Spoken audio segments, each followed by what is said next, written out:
Ya Nabi salam alaika, Ya Rasul salam alaika. Bismillahirrahmanirrahim. Allahumma shalli wa sallim wa barik wa azim ala habibina wa syafiina wa qurrata ayunina sayyidina Muhammad wa ala ali sayyidina Muhammad. Laqad kana lakum fi Rasulillahi uswatul hasanah. Liman kana yarjulillaha wal yawmal akhir adzakarallaha katsira. Kurang lebih begitulah. Laqad kana lakum fi Rasulillahi uswatun hasanah. Sungguh telah ada lakum bagimu, laqad kana lakum fi Rasulillahi, di dalam diri Rasulullah, di dalam keseharian Rasulullah, di dalam kehidupan Rasulullah, apa yang ada? Uswatun hasanah, contoh yang baik. Rasulullah itu contoh yang paling terbaik, model paling baik, contoh beliau hidup. Bagaimana beliau hidup, bagaimana beliau memimpin keluarga, memimpin masyarakat, bagaimana beliau memimpin umat, bagaimana tata cara minum beliau, tata cara beradab, tata cara menghadapi kawan bahkan lawan. Semuanya termasuk tata cara menghadapi anak-anak sehari-hari. Kalau nggak salah saya ya Zaid bin Harisah, kalau nggak salah saya. Dulu ada Zaid bin Muhammad, karena beliau itu, kisahnya beliau itu dikasih seorang budak, masih anak-anak. Kalau nggak salah saya ya, sama Khadijah. Kalau nggak salah saya sama Khadijah, atau seperti itulah kisahnya. Jadi diambillah sama Rasulullah, lalu dijadikan anak, sehingga ditulis Zaid bin Muhammad, sehingga datang teguran dari Allah dalam Al-Quran, ditegur sehingga tidak membuat bin Muhammad, tapi Zaid tetap bin bapaknya, bin Harisah. Kemudian ketika itu datang suatu, karena dia ini Zaid ini diambil, ditawan oleh suatu orang, ada suatu kelompok orang, lalu dijual, dijadikan budak. Nah, dibeli oleh pamannya Khadijah, lalu dia hadiahkan kepada Khadijah, lalu Khadijah memberikan kepada Rasulullah. Nah, kalau nggak salah saya begitulah kurang lebihnya. Kemudian Rasulullah menganggapnya sebagai anak beliau sendiri.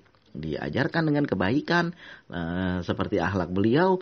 Lalu beliau ini mengatakan, saya dalam hidup bersama Rasulullah bertahun-tahun, nggak pernah beliau mengatakan, kenapa engkau lakukan begini? Kenapa engkau lakukan begitu? Nggak pernah. Beliau nggak pernah ngomong kayak gitu. Gimana beliau menghadapi anak-anak?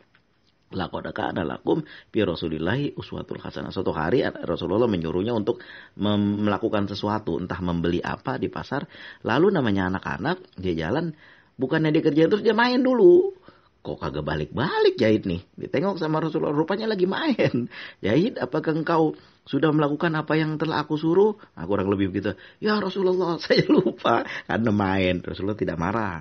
So, menghadapi anak-anak nggak seperti kita, anak-anak disetreng, penguatan mental lalu yang ada anak-anak jadi pendendam kalau kayak begitu. Bayangin Rasulullah mendidik orang dengan kasih sayang, sehingga orang yang didik itu menularkan kasih sayang kepada yang ada di sekitarnya lagi.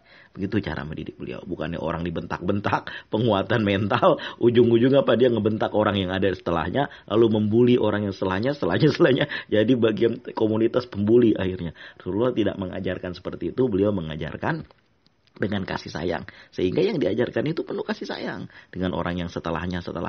Lihat didikan beliau, Abu Bakar, Umar, Utsman, Ali, Zaid, Tolha, semuanya itu beliau itu bahkan ada 10 orang yang dijamin masuk surga, semuanya akhlaknya mengikuti Rasulullah. Laqad kana lakum fi Rasulillahi uswatun hasanah. Sungguh ada pada diri Rasulullah itu suri teladan yang baik.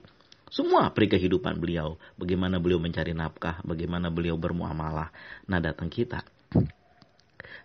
kita yang nggak mau mengikuti Rasulullah. Apa itu? Rasulullah bekerja, kita malas, kita maunya berzikir aja. Rasulullah jangan tanya. Itu satu hari beliau ditanya sama Aisyah, ya Rasulullah, ketika saya mau tidur engkau sedang sholat, saya bangun tengah malam engkau masih sholat, udah menjelang subuh engkau masih sholat, engkau bukannya udah diampuni dosanya oleh Allah ya Rasulullah? Beliau mengatakan, tidak bolehkah saya menjadi hamba yang bersyukur? Tengok beliau bagaimana ibadah beliau. Tapi beliau juga bekerja mencari nafkah. Suatu hari cucu beliau Hasan Hussein dirubah, datang beliau kepada anaknya Fatimah. Qala Rasul, kurang lebih, wahai Fatimah, mana cucu saya? Ada ya Rasulullah, di belakang sedang tidur, udah berapa hari ini nggak makan. Lalu Rasulullah keluar, kemana?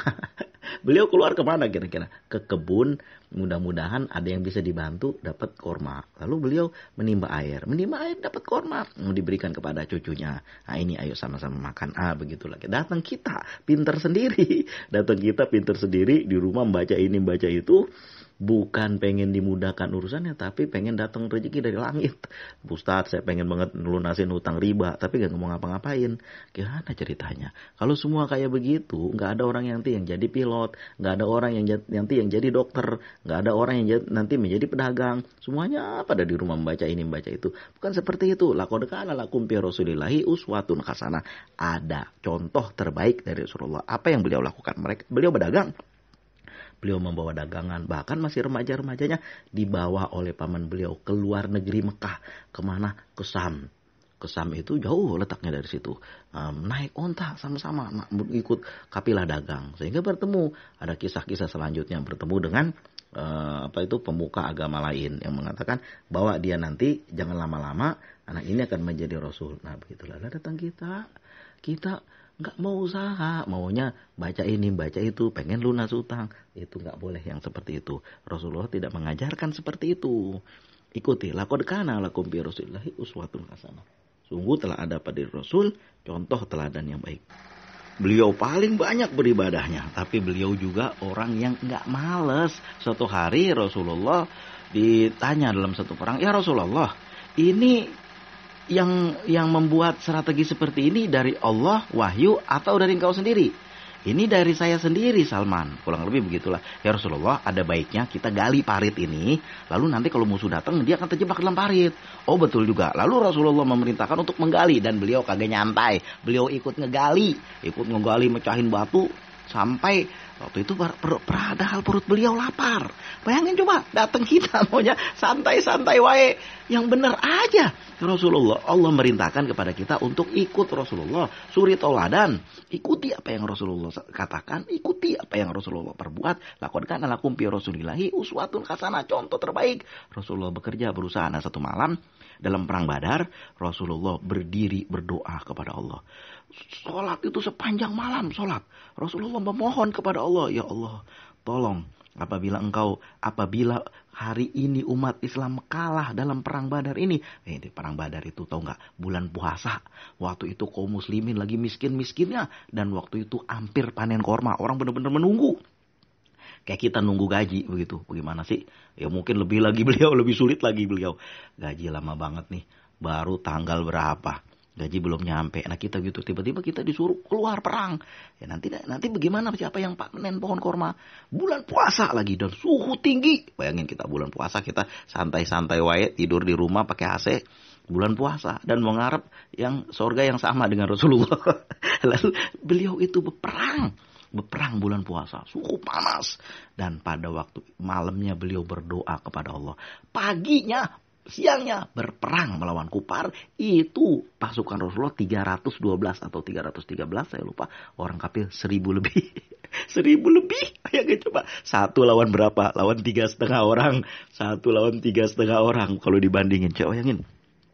Bukannya setelah berdoa, sholat sepanjang malam. Lalu setelah itu beliau tidur biar sahabat saja pada perang. Saya kan udah berdoa dari malam. Kagak kayak begitu. Beliau turun juga sehingga ada bagian gigi beliau yang bagian pipi beliau itu kena bandring sehingga ditarik sama Ali sampai copot gigi Ali waktu itu gara-gara narik bandring, sehingga diberitakan Muhammad telah terbunuh. Nah, itu supaya menjatuhkan mental. Bayangin coba 1 lawan 3,5 orang. Kadang-kadang 1 lawan 1 aja kita keder kan. Nah, orang bawa senjatanya lengkap banget. Pasukan kaum muslimin jalan kaki waktu itu. Ada yang naik onta, ada yang naik kuda. Senjata juga kurang. Menghadapi 1000 orang lebih. Bagaimana ceritanya? Nah, setelah malam beliau berdoa, memohon kepada Allah, paginya beliau ikut berperang. Bukan ikut lagi, memimpin perang. Bayangin coba. Lah kita udah dibilangin laqad kana lakum fi Rasulillahi uswatun hasanah. Telah ada contoh pada diri Rasulullah, itu contoh yang baik. Malamnya kita berdoa, sore, pagi, siang, malam kita berdoa, pengen ngelunasin utang, Ustaz, utang riba, tapi usahanya kagak ada. Jangan situ, nggak boleh seperti itu. Usahakan. Apa yang bisa kita usahakan? Sambung silaturahim ke kawan-kawan. Kadang-kadang ada peluang kerja, ada peluang usaha. Dulu ada satu kisah nih. Ada satu orang yang rumahnya hampir disita gara-gara punya hutang riba. Akhirnya beliau atas saran anaknya membaca sholawat itu sampai pagi dari subuh. Dari maghrib sampai pagi. Bayangin perjuangannya. Rasulullah berdoa sepanjang malam memohon pertolongan kepada Allah. Bapak itu membaca sholawat sepanjang malam sampai subuh. Emangnya cuma sehari? Sampai sebulan. Nah setelah itu datang pertolongan Allah apa? Diajak kerja sama kenalannya. Karena beliau ini memang udah ekper, maksudnya tenaga ahli. Beliau punya kemampuan. Orang punya kemampuan kan dicari. Dulu saya ngerasain begitu. Sampai dimarahin sama kawan saya itu gara-gara diajak kerja di suatu lembaga keuangan. Saya nggak mau.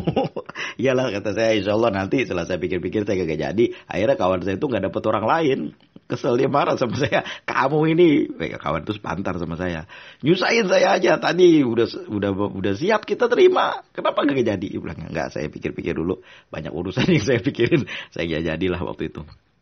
Karena tenaga ahli, ekper, makanya dicari sama orang. Kalau kita punya kemampuan, kita dicari sama orang. Gak usah yang susah-susah lah. Ada satu kawan saya tukang pangkas. Dia di waktu itu kan pangkas. Memang bagus pangkasannya di rumah. Cuman karena satu hal, akhirnya beliau berhenti dan alat-alat pangkasnya dijual. Karena ini banget, butuh banget sama duit. Nah suatu saat beliau nganggur-nganggur di rumah.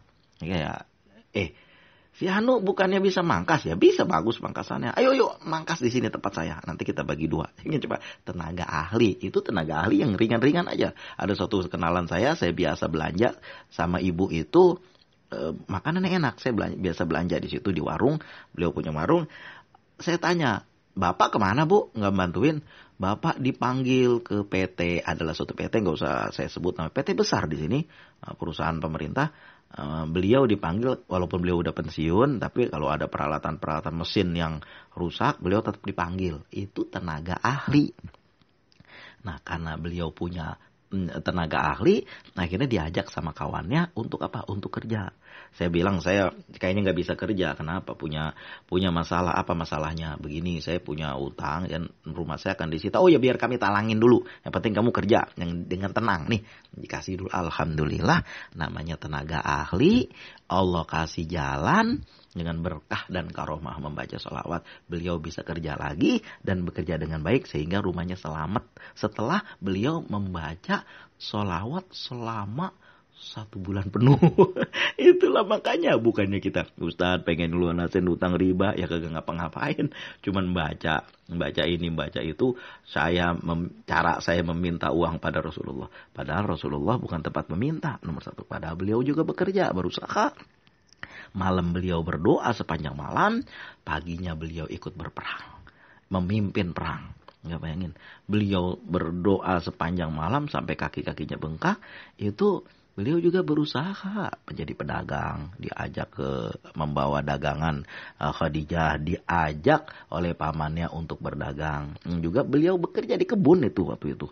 Nah, beliau menimba air. Sahabat-sahabat Rasulullah juga begitu. Udah sering saya kisahkan itu. Itu kan Ali juga begitu, sama.